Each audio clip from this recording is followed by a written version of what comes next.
Isa ka ba sa mga taong nakakaranas ng body shaming o pangungutya? Anong nangyari sa mukha mo? Ang dami mo ng tigyawat. Ang dami mong acne scars at dark spots. Ang itim mo naman. Pasexy pa manamit, hindi naman makinis, hindi maputi. Ang payat-payat mo na, hindi ka ba pinapakain? Taba-taba mo, pangit tingnan.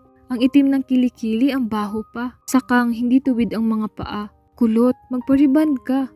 Flat-chested, huwag ka nang magbra, wala ring makakapitan. Huwag kang mag-swimsuit, hindi bagay sa'yo ang dami mong scars, ang pangit ng katawan mo. At kapag buntis, ay, ang pangit-pangit mo na. At marami pang iba. Di ba ang sasakit ng mga salitang ito? Pero hindi pa rin natin sila mapipigilan kasi bibig nila yan eh.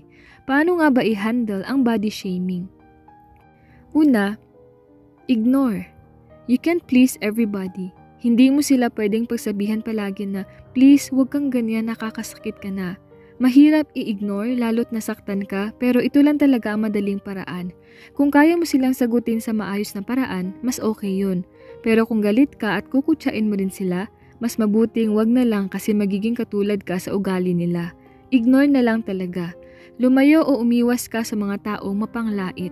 Kapag nilait ka, mas mabuting wala ka na lang reaksyon at umalis ka na lang para maramdaman at makita rin nila na hindi ka natuwa sa sinabi nila.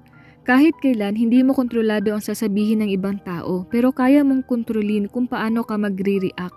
Kontrolin mo ang iyong emosyon. Alagaan mo ang iyong mental health. Ignore them for your own peace of mind. Pangalawa, accept your flaws and imperfections. May mga flaws and imperfections naman na pwedeng magawa ng paraan. Kailangan lang talaga ng mahabang pasensya at kailangan din ng pera, halimbawa sa mga skincare products. Maghahanap ka pa ng hiyang sayo at magastos yun. Pero bago yan, kailangan tanggapin mo muna sa iyong sarili na isa ka sa mga taong may imperfections. Huwag mo nang sayangin ang iyong oras kakaisip bakit ako ganito, bakit sila maganda, makinis, maganda ang katawan at iba pa. Nasa genes din kasi yan kaya wala ka na magagawa kundi tanggapin ito. Learn to love yourself more. Huwag ikumpara sa iba kasi meron talagang mga tao na mas hihigit pa sa'yo at meron ding mas worse pa ang naranasan kaysa sa'yo. May mga tao kang tinitingala na sana katulad ka rin nila pero may mga tao ring palihim na nangangarap na maging katulad mo. Kapag natanggap mo na ang iyong flaws and imperfections, mas gagaan ang buhay mo.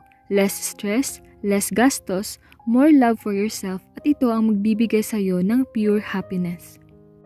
Pangatlo, encourage and empower each other. Sa totoo lang, sobrang hirap kapag ikaw yung naging biktima ng body shaming. Acne scars, body insecurities, mataba, payat at marami pang iba.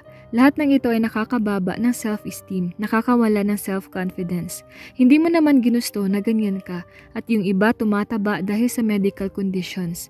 Kahit ano pa man yan, lahat ng tao nakakaranas naman talaga ng pangungutya kahit nga yung mga artista na perfect na sa ating paningin, kinukutya pa rin. Kasi nga, inggit lang din ang iba, insecure din sila. Kung nakakaranas ka ng body shaming, alam mo na ang pakiramdam kaya sana wag mo itong gawin sa iba. Lahat ng tao iba-iba ang ganda, ang katawan, kaya sana irespeto natin ang bawat isa. I-encourage mo ang mga taong nasa paligid mo na nakakaranas din ng body shaming. Sabihin mo na huwag paniwalaan ang mga nanlalait. Maganda ka in your own way. Mas mahirap din kapag pamilya mo mismo ang nangungutya sa'yo pero go lang. Hayaan mo na sila basta alam mong maganda ka, wala kang tinatapakan na ibang tao. Irespeto mo pa rin sila. Magpakumbaba ka lang palagi at palagi ka ring iaangat ng Panginoon. You'll always be beautiful and you'll always be enough for those who truly love you. Ang mahalaga, mabuti ang iyong kalooban. Always pray to God dahil hindi ka niya pababayaan. Always spread love and positivity.